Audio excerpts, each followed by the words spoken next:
Je te vois. Tu t'es déjà demandé pourquoi mes prières restent sans réponse. Reste avec moi jusqu'à la fin. Aujourd'hui, je veux t'apprendre à reconnaître mes réponses, même quand tu n'entends aucun mot. Parfois, je te donne une paix que rien n'explique. Parfois, je ferme une porte pour t'en ouvrir une meilleure. Parfois, je dis « Attends » pour fortifier ta foi. Ne pars pas. Écoute jusqu'au bout et dès aujourd'hui, tu sauras quoi faire pour débloquer ta vie de prière. Tu sais, parfois, on prie et on regarde le ciel et on n'entend rien. Silence. Aucun mot. Aucune sensation. On se dit « Dieu m'a oublié, il m'écoute pas ». Mais, et si le silence n'était pas un vide, mais un autre langage? Dieu ne parle pas toujours avec des mots. Parfois, il ferme une porte, pas pour te bloquer, mais pour te protéger. Parfois, il ne dit pas oui, il ne dit pas non, il dit simplement « pas maintenant ». Et parfois, il répond, mais pas du tout comme tu l'attendais. Tu vois, on s'attend à une voix claire, une sensation forte, un miracle immédiat. Mais Dieu travaille souvent en profondeur, en silence, en avance. Il prépare ce que tu ne vois pas encore. Et pendant ce temps, il prépare ton cœur. C'est pour ça qu'il ne répond pas seulement à ta prière, il répond aussi à ta vie. Et écoute bien, la Bible le dit clairement. Quand tu demandes selon sa volonté, il t'écoute. Mais pour savoir ce qu'il veut, faut demeurer avec lui, vraiment. Lui parler, mais aussi l'écouter. Parce qu'une prière exaucée, ce n'est pas juste une demande qui marche, c'est un cœur aligné avec le sien. Et parfois, ce n'est pas Dieu qui bloque, c'est nous. Oui, parfois c'est pas le silence du ciel, c'est le bruit de notre cœur.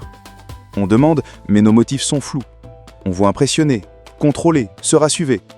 Et la parole est claire, vous demandez mais vous ne recevez pas, parce que vous demandez mal. Tu vois le problème? Et puis, il y a le pardon. Tu pries, mais tu refuses de lâcher. Tu gardes cette rancune bien serrée dans le poing. Comment recevoir la paix de Dieu avec un cœur plein de colère?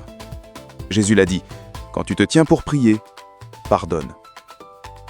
Pas pour excuser le mal, mais pour te libérer, toi. Et il y a aussi ça, la cohérence. Je dis Seigneur de la bouche, mais je mène ma vie comme si c'était moi le maître. Et après je me plains que le ciel est fermé. La prière, c'est pas un bouton magique, c'est une relation.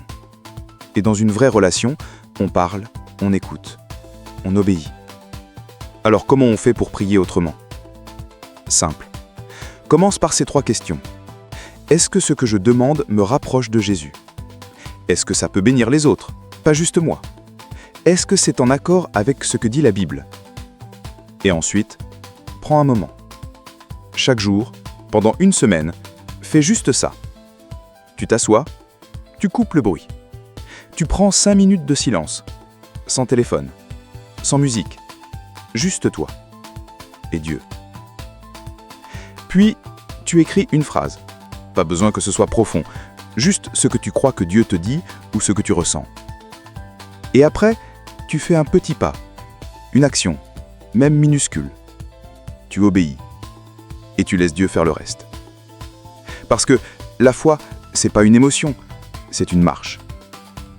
Et tu vas voir. Des réponses, tu vas en recevoir. Pas forcément sous forme de miracle immédiat, mais peut-être une paix soudaine, ou une porte qui s'ouvre, ou une clarté dans tes pensées.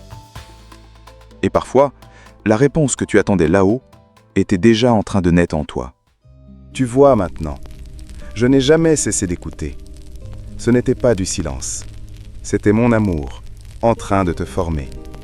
Pas comme tu voulais, mais exactement comme tu avais besoin. Alors commence. Fais juste un petit pas aujourd'hui. Écris ce que tu veux changer, ce que tu veux me confier, ce que tu décides de faire maintenant. Pas demain, maintenant.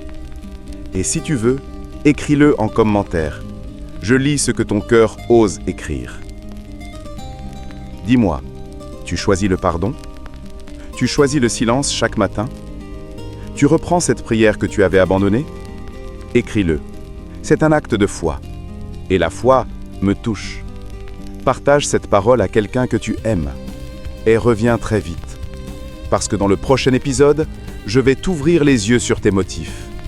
Tu comprendras pourquoi certaines prières ne peuvent pas encore être exaucées